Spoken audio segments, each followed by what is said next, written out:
Hi everyone! This week's science lesson is about the nervous system, and we have a very special guest this week, Dr. Christian Iniguez. He is a chiropractor and is currently living in Germany. He has volunteered to bring the lesson on the nervous system this week. I'm very excited to have him join us for a lesson on the nervous system. And this is very exciting because we have the opportunity to do distance learning. And through distance learning, we are able to connect with people throughout the world. And there are many people around the world that are coming together to bring learning opportunities to children. And this is one of the opportunities that we have. Now, I have known Dr. Iniguez for a very long time. In fact, we actually went to elementary school together. I have known him since kindergarten.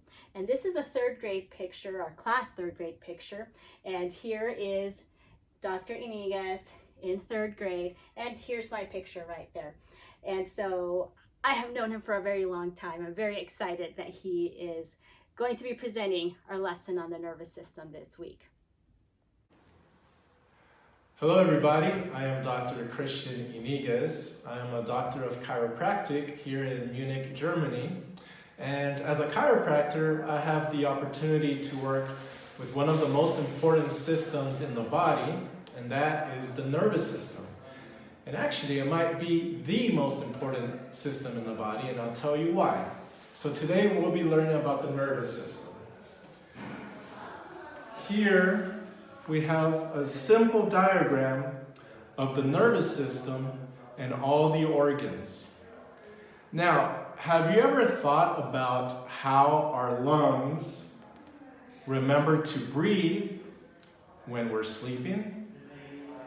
Have you ever thought about how your nose tells you that your favorite food is cooking in the kitchen?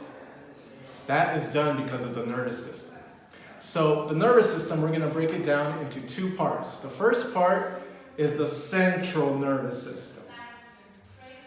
Now, the central nervous system is comprised of our brain and the spinal cord.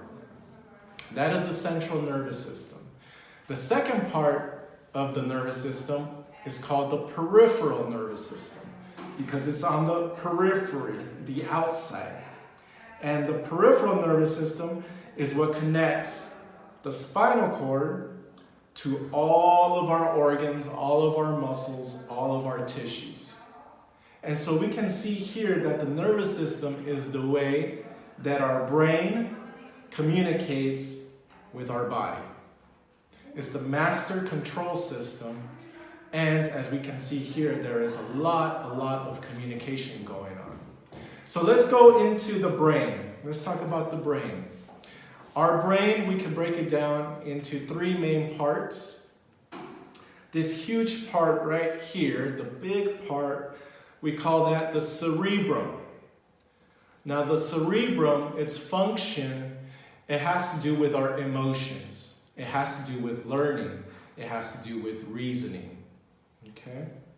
Now the back portion right here, it's right here, we call that the cerebellum. And the cerebellum has to do with posture, it has to do with movement, it has to do with coordination. And now the part that connects our brain with the spinal cord, it's right here. And that's what we call the brainstem. And the brainstem, its function is for survival, for instance, for breathing. It's for controlling our blood pressure. It's for controlling our heart rate. So it's very important right there. Now, the spinal cord, this is the unit that sends information to all of our organs. Every single organ, every single muscle and tissue. And that is connected, the spinal cord is connected with the peripheral nervous system, okay, which is these nerves right here. The peripheral nervous system is comprised of sensory nerves and motor nerves. So sensory nerves are what sense heat. cold, pressure, sharpness. So for instance, if we accidentally touch a hot stove or a hot iron, or if we prick our finger accidentally with a pin and it's sharp, then our brain tells us to pull away. But first what happens is the sensory nerves send the messages of heat, of danger, and those messages travel through the peripheral nervous system up to the spinal cord, and then it reaches our brain where it is processed. And very quickly, your brain processes that information and then sends information to tell your hand to move away, or else it's going to hurt, or else you're going to burn your hand. So then very quickly, it sends back that information down the spinal cord, down to the peripheral nerves, and then your motor nerves is what actually makes the movement of pulling your hand away. Now, our nervous system, like you can see, there's a lot of controlling going on by the boss, our brain. And there's a lot of communication going on as well with the brain and the body, and vice versa, the body with the brain. And as we can see, the nervous system has to do with billions and billions and billions of tiny, tiny nerve cells.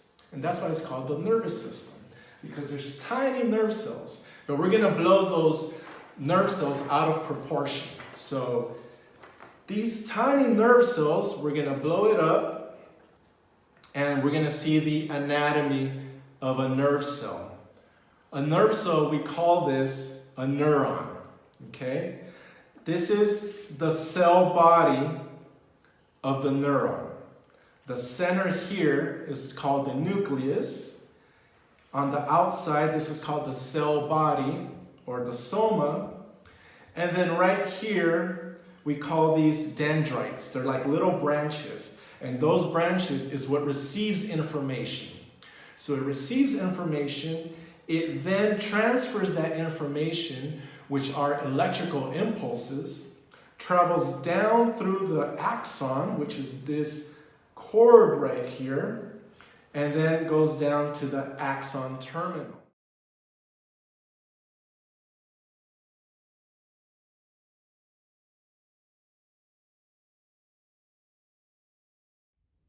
That is this week's lesson on the nervous system. Thank you so much, Dr. Iniguez.